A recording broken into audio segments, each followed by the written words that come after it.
Penerimaan peserta didik baru (PPDB) tahun pelajaran 2020-2021 berdasarkan Permendikbud Nomor 44 Tahun 2019.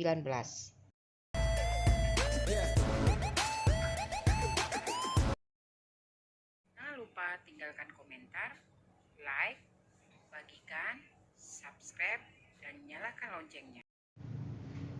Permendikbud Nomor 44 Tahun 2019 tentang PPDB TK, SD, SMP, SMA, SMK masih menganut pola zonasi.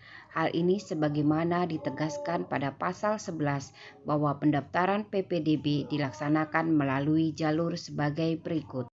A. Jalur zonasi, paling sedikit 50% dari daya tampung sekolah. B. Jalur afirmasi, paling sedikit 15% dari daya tampung sekolah. C. Perpindahan tugas orang tua atau wali paling banyak 5% dari daya tampung sekolah. D. Prestasi sisa kuota dari pelaksanaan dari jalur zonasi, afirmasi, dan perpindahan siswa atau orang tua. Pasal 12 Permendikbud Nomor 44 Tahun 2019 menyatakan bahwa jalur prestasi tidak berlaku bagi calon peserta didik baru pada TK dan kelas 1 SD. Jalur zonasi, afirmasi, dan perpindahan siswa atau orang tua dalam PPDB tidak berlaku untuk A. Sekolah yang penyelenggaranya dilakukan oleh masyarakat. B. SMK yang penyelenggaranya dilakukan oleh pemerintah daerah. C. Sekolah kerjasama. D. Sekolah Indonesia di luar negeri. E. Sekolah yang menyelenggarakan pendidikan khusus. F. Sekolah yang menyelenggarakan pendidikan layanan khusus. G. Sekolah berasrama. H. Sekolah di daerah tertinggal, terdepan, dan terluar. I. Sekolah di daerah yang jumlah penduduk usia sekolah tidak dapat memenuhi ketentuan jumlah peserta didik dalam satu rombongan belajar. Persyaratan calon peserta didik baru pada TK berdasarkan Permendikbud Nomor 44 Tahun 2019 adalah telah berusia 5 tahun atau paling rendah 4 tahun untuk kelompok A, serta berusia 6 tahun atau paling rendah 5 tahun untuk kelompok B.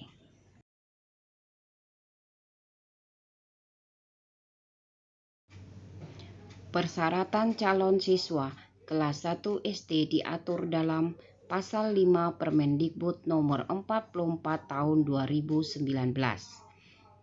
Bahwa calon peserta didik baru kelas 1 SD berusia A 7 tahun sampai dengan 12 tahun atau paling rendah 6 tahun pada tanggal 1 Juli tahun berjalan.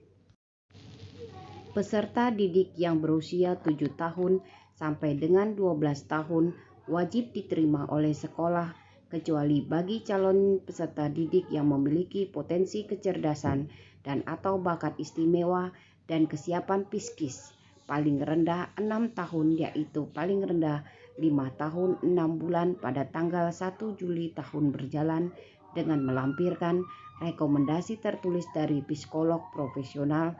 Jika psikolog profesional tidak tersedia, rekomendasi dapat dilakukan oleh Dewan Guru Sekolah. Berdasarkan Pasal 6 Permendikbud Nomor 44 Tahun 2019, persyaratan calon peserta didik baru kelas 7 SMP adalah telah berusia paling tinggi 15 tahun pada tanggal 1 Juli tahun berjalan, memiliki ijazah SD atau sederajat atau dokumen lain yang menjelaskan telah menyelesaikan kelas 6 SD. Berdasarkan Pasal 7 Permendikbud Nomor 44 Tahun 2019, persyaratan calon peserta didik baru kelas 10 SMA SMK adalah 1. Persyaratan calon peserta didik baru kelas 10 SMA atau SMK A. Berusia paling tinggi 21 tahun pada tanggal 1 Juli tahun berjalan. B. Memiliki ijazah SMP atau sederajat atau dokumen lain yang menjelaskan telah menyelesaikan kelas 9 SMP. 2. SMK dengan bidang keahlian, program keahlian atau kompetensi keahlian tertentu dapat menetapkan tambahan persyaratan khusus dalam penerimaan peserta didik baru kelas 10. Syarat usia dibuktikan dengan akte kelahiran atau surat keterangan lahir yang dikeluarkan oleh pihak yang berwenang dan dilegalisir oleh lurah atau kepala desa atau pejabat setempat lain yang berwenang sesuai dengan domisili calon peserta didik.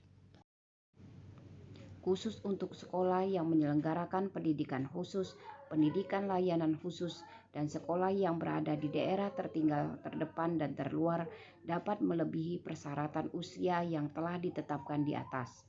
Selain itu, untuk calon peserta didik penyandang disabilitas di sekolah dikecualikan dari syarat usia dan ijazah atau dokumen lainnya.